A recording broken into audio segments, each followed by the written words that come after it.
Selamat pagi anak-anak, selamat bertemu kembali pada pembelajaran kita kali ini.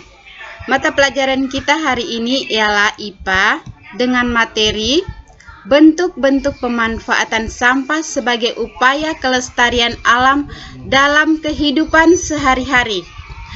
Berdasarkan sumbernya, sampah terbagi dalam 6 kategori antara lain sampah alam, yaitu sampah yang berasal dari alam dan mengalami proses daur ulang secara alamiah seperti daun kering, ranting pohon, dan sebagainya. Yang kedua, sampah manusia, seperti sisa-sisa pencernaan manusia yaitu feses dan urin. Yang ketiga, sampah konsumsi, yaitu sampah yang berasal dari pemanfaatan atau konsumsi yang dilakukan oleh manusia seperti bungkus makanan, botol minuman, dan lain-lain.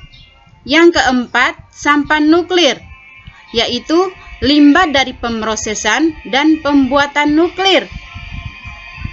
Yang kelima, sampah industri, yaitu limbah padat dan cair hasil dari produksi.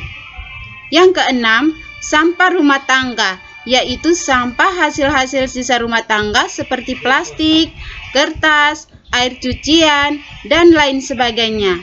Yang ketujuh, sampah perkantoran, seperti plastik, kertas, tekstil, dan lain-lain. Berdasarkan sifatnya, sampah terbagi menjadi 2 jenis, yaitu 1.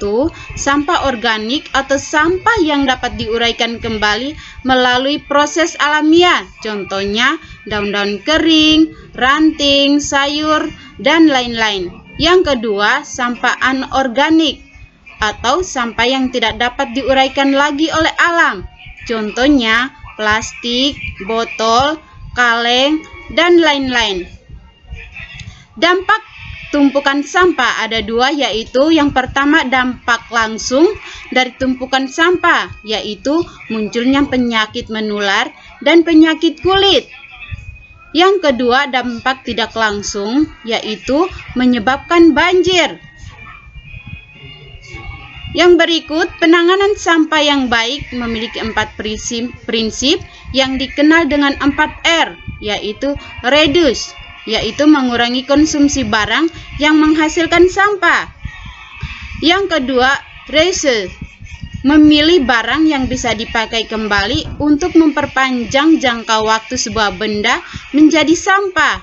Yang ketiga, recycle, mendaur ulang atau menjadikan sampah sebagai sebuah produk baru yang berguna. Yang keempat, replace, mengganti barang sekali pakai dengan barang yang tahan lama. Yang berikut, pengelolaan sampah atau cara pemanfaatan sampah.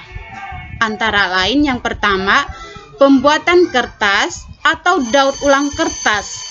Caranya, kertas bekas direndam dalam air yang sudah dicampur dengan pewarna alami seperti kunyit, sirip, pandan wangi, dan sebagainya.